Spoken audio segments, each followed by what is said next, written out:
Council Bluffs' #1 news source. This is your News 17 from KTCB and American Heritage Cablevision with Jeff Lewis, Carrie McClure, weather with Charlie Grisham, and sports with Ted Stefaniak.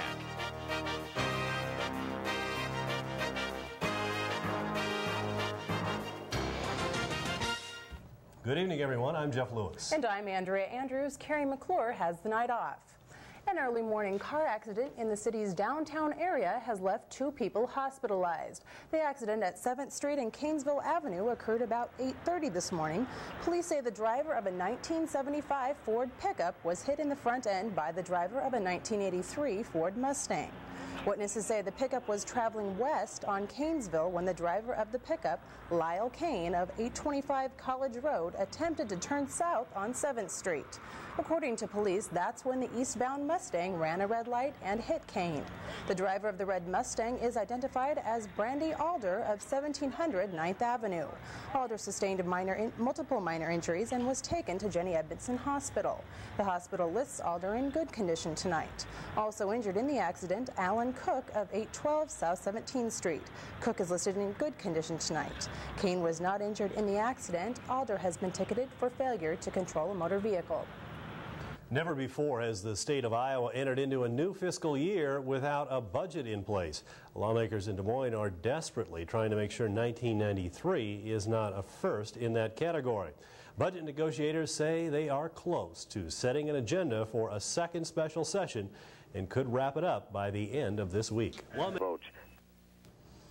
Again, legislative leaders hope to be back in a special session by Thursday or Friday, which would give them enough time to pass a budget before that July 1st deadline.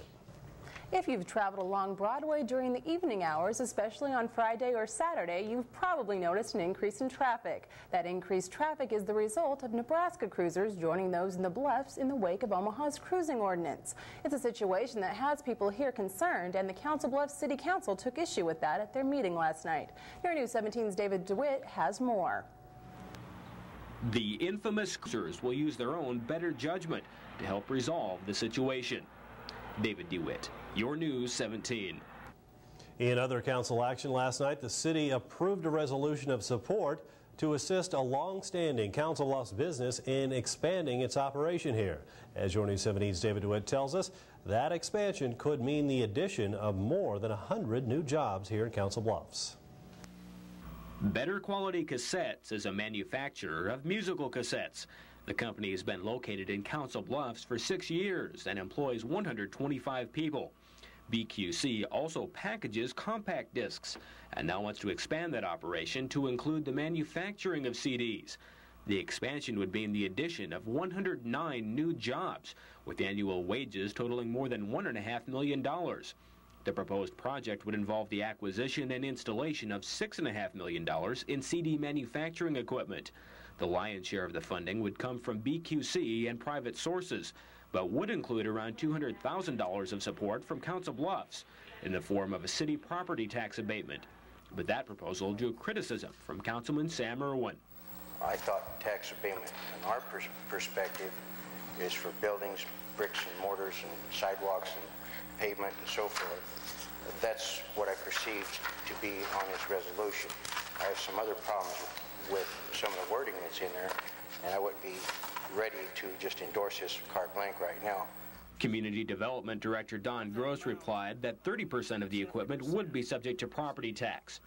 Mayor Tom Hannafin compared the situation to the BMW decision, indicating that BQC also has a site in Nashville, Tennessee. And our intent is to keep that company here and let it expand here to bring in the new jobs and to expand in Tennessee and have those be the new jobs. And this is the opportunity for us to expand that. And there's going to be a lot of contribution in here, and our portion is a tax abatement on the equipment. But you're right. Councilman Dave Tobias threw his support behind the project because of the benefit to the Bluffs. It creates over 100 new jobs, and these jobs all are above minimum wage. Councilman Roger Hansen also supported the project, saying he had family and friends who used to work for BQC. It's a good company to work for. Employees are treated fairly, so I think they are a good member of our community and we should support them. The council approved a resolution to take action to assist Better Quality Cassettes in their business expansion in the Bluffs.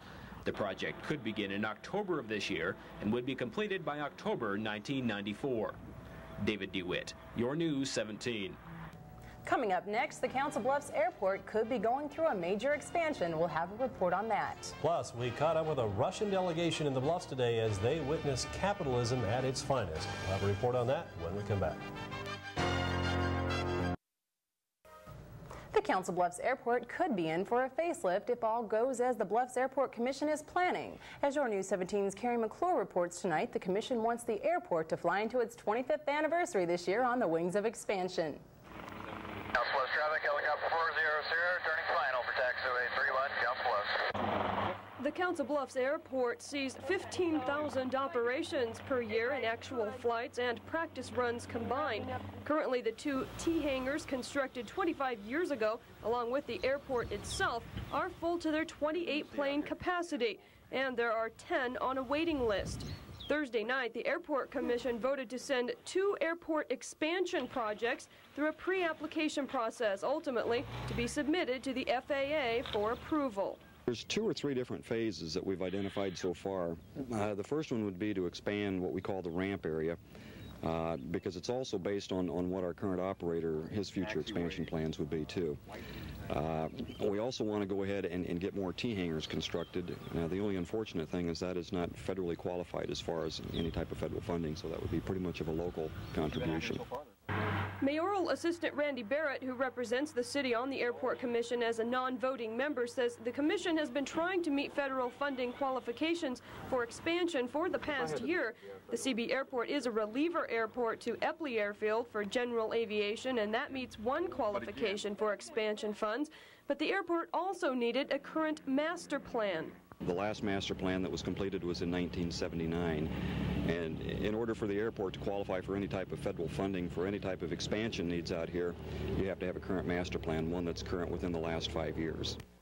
So the commission contracted with H.G. McEwen engineering firm, who then subcontracted with an aviation specialist from Ankeny to update the master plan, which now includes expansion of the ramp and hangars. You've got a lot of your asphalt on your taxiways and on your ramp areas that are deteriorating and becoming undermined. And there's a significant investment that the city's already had in the airport over 25 years with federal dollars and local match, so we don't want to see the airport go downhill farther than it is right now.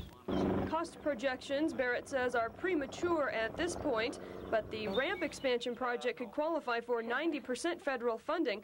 Bluffs Airport fixed base operator Charles Parmalee says operators and pilots are looking forward to the facelift.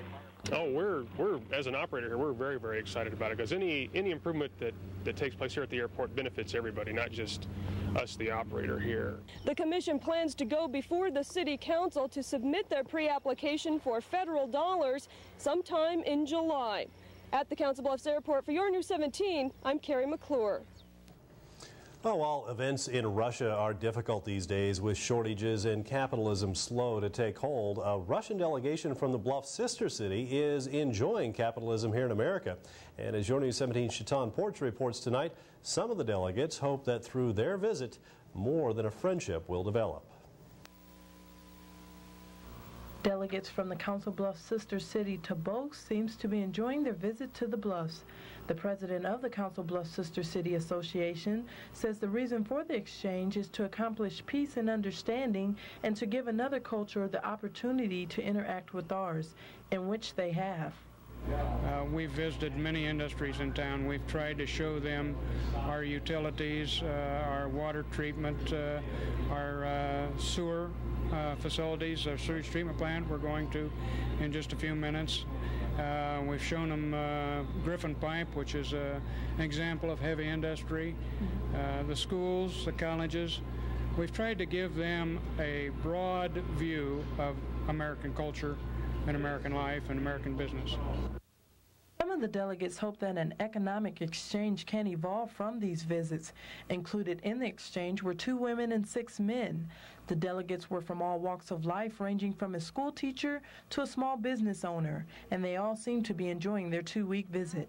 Well, I think that it's very beautiful town, and maybe it's my first experience to be in the United States, and I had very wonderful time in this town, and I think that people of this town are very kind of us.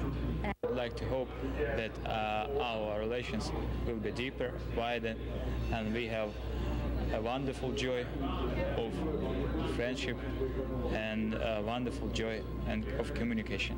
И, пользуясь случаем, я от своего имени, от имени всей делегации хочу поблагодарить город, его жителей, лично мистера Брауна за тот теплый прием. Значит, и хочу напоследок сказать good luck.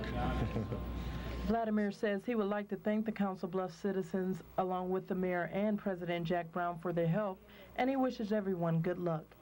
For your News 17, I'm Chataun Porch. Well, things warmed up nicely out there today. In fact, it even turned into air conditioner weather this afternoon. That's right. Meteorologist Charlie Grisham in next to tell us how long you'll have to keep that AC on. Stay with us. Well, Charlie, it certainly is hot out there. It certainly feels like summer, doesn't it? And I guess we are in summer now, so we're supposed to be expecting these readings in the hot upper 80s, and we're going to be expecting that for the next few days. Look for temperatures to drop by the end of the week, though. We'll talk about that in just a bit. Currently in Council Bluffs, we have partly cloudy skies, 88 degrees. Once again, a really warm day, partly sunny skies. With that warm temperature, we'll see a slight chance of afternoon thunderstorms. Southeasterly breezes 5 to 10 and a high 87 or 88. Tomorrow night, partly cloudy. Once again, a slight chance of thunderstorms, low right around 61. And your extended forecast, well, look for variable cloudiness through the period. 83 on Thursday. Then as that cold front comes through Friday and Saturday, look for, about 77 degrees on Friday and 71 on Saturday. So it's going to get more comfortable than it is right now. I don't really like temperatures to be at about 88. I like it more at about 78. That's my style. So really only a couple more days of that air conditioner weather and we'll get to turn them off again. Maybe a raindrop here or there, and then we're going to see the temperatures drop pretty cool. All right. Sounds good. Thanks, Charlie. You're welcome.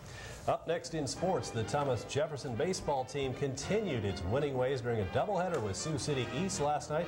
Ted has the highlights. Plus, the Iowa State athletic director may have found another job in Nebraska. And Bobby Hanks looks for a new job. Stay tuned. Sports is next. Iowa clothes, first and foremost in fine form.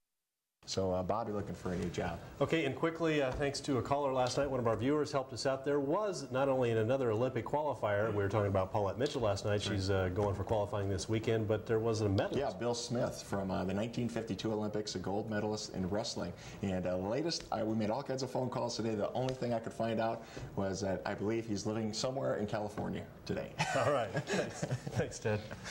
Charlie, weather, what's it going to be like? California-like, so you feel right at home here in Iowa. Not bad tonight. Look for an overnight low right around 60 degrees. Maybe a sprinkle as the morning takes shape, but another warm day for us. Temperatures in the 60s on the way to an afternoon high right around 87. All right, sounds good. Thanks, Charlie. You're welcome. And that is our report for tonight. Thanks for joining us. Good night. Iowa's $100,000 cash game.